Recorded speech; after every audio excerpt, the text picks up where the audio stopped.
This interview is for information only and should not be considered as investment advice or a recommendation to buy shares in the company featured. Welcome to this Stock Box interview.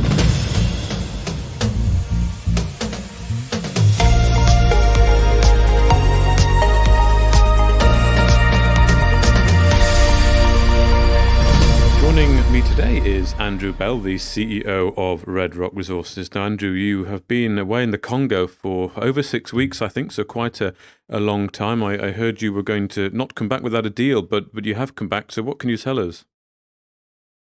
I know. I stayed there for the important part, and then you know that sometimes the administrative side of things takes a little bit longer to happen. I actually expected to have maybe something to take with me back on the plane right up to the last moment. But things, they drift along, complications occur. So as is often the way, particularly with anything involving governments, there can be delays. But I'm back here. I'm comfortable with the fact that I did stay out there for that long. I'm comfortable with the fact that I'm back now. And I do expect the arbitration award from the arbitration process to be absolutely, to be out and to be good. Okay. A bit disappointed there, however, that you've not been able to come back with something all, finished off and rule a line under it? Well, it would be nice to come back like Neville Chamberlain, waving a piece of paper in my hand. But the most important thing is not that one has the piece of paper, but the piece of paper says the right thing and that we get the results. What happened is 3 or 4 years ago, everyone understood that we had very good license in the joint venture in Congo, and it was there because of our efforts, because of our persistence, because the original assets in the joint venture were not so attractive. We drilled them, we did due diligence on them. We said there isn't here what you said was going to be here. Eventually, we got some good assets. They were very good. We did an initial study which showed how good they were. We had a strategy. And when the local partners who were short-sighted wanted to take $2 million and get out, we said, no, you can choose between $2 million now and $200 million in a year's time. But what you're saying is just not sensible. But there are some people like that for whom $1 million today is always worth more than $100 million in a year's time. And unfortunately, some of these people behind our backs, they went and sold the asset, which they shouldn't have been able to do because they only had 25% and we had 50.1%. We have won all the cases in relation to that locally and established that we had the right to 50.1% of the $5 million already paid, $15 million going to be paid. We, I think, are expecting to get made whole from that. But remember that although it was sold back to the state mining company for $20 million, at exactly the same time, it was sold on to a major international company for $430 million, the same day, the same month. So we were absolutely right about the value. We got deprived of our most valuable and main asset. If we still had that, we would be valued at hundreds of millions today. There is no question about that. And therefore, this was theft from us by these people, this large international company. And we are not made whole yet. And our duty is to get for our shareholders every single cent to which they're entitled, and we will.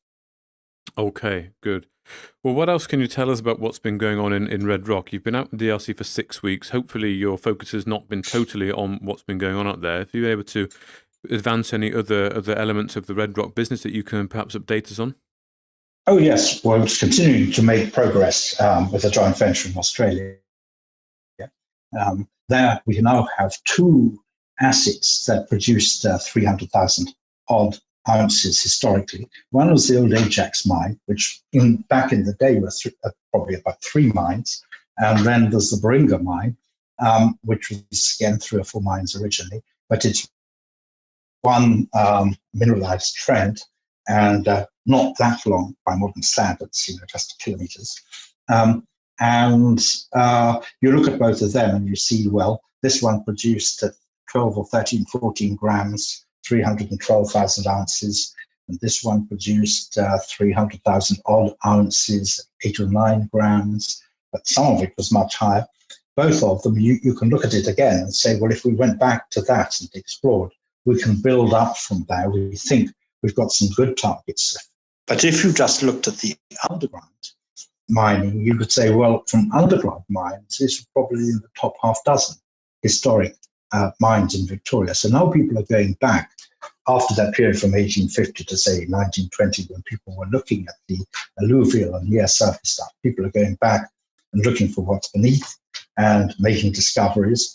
And, of course, everyone knows about the Fosterville, which was producing at over an ounce a ton, several 100,000 ounces a quarter. Yes, we've got some of the best targets there are there. And what's more, if we can add a reasonable amount of ounces in, for example, both those locations, in both cases, we've got underutilized processing plants, while they're only working, I think, 3 days a week, within 20 or 30 kilometers. So what are the prospects that we could be in, that company could be in production quite soon? Relatively good. And that would make it one of the top 3 or 4 gold producers in Victoria. So that company has gone up the quality scale. And some of that has been in the last 3 weeks, even while I've been away in Congo. So we need to give that a bit of impetus. Now, one can't be everywhere at the same time. I think we were able to increase the sense of urgency by being out in Congo there. And somebody needs to get out to Australia to help the guys there to do that extra little bit, because they're fully occupied developing the mining exploration proposition. And Australia has only just liberalized sufficiently the transport arrangements so that I could get there and come back. So we've got to do that. We've got to move fast on that. But Australia is going to be, I think, is a great company because it has great management and great assets.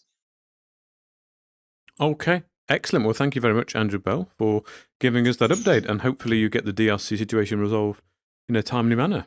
Yeah. Yes, and some of our other things too. But DRC is obviously that's the whale there. Mm-hmm. We've got to start getting that resolved, because there's a lot of value which shareholders have been deprived of, and it's not right they should have been deprived of it, and that's going to be put right. Okay. Well, Andrew Bell, thank you very much. Thank you. If you enjoyed this interview, then give us a thumbs up, a like, or a retweet. Subscribe to us on YouTube or follow us on Twitter, and hit that notification bell to be the first to know when we release new content. There's loads of great content on our website too, across all our programs at stopboxmedia.com. Thank you for watching.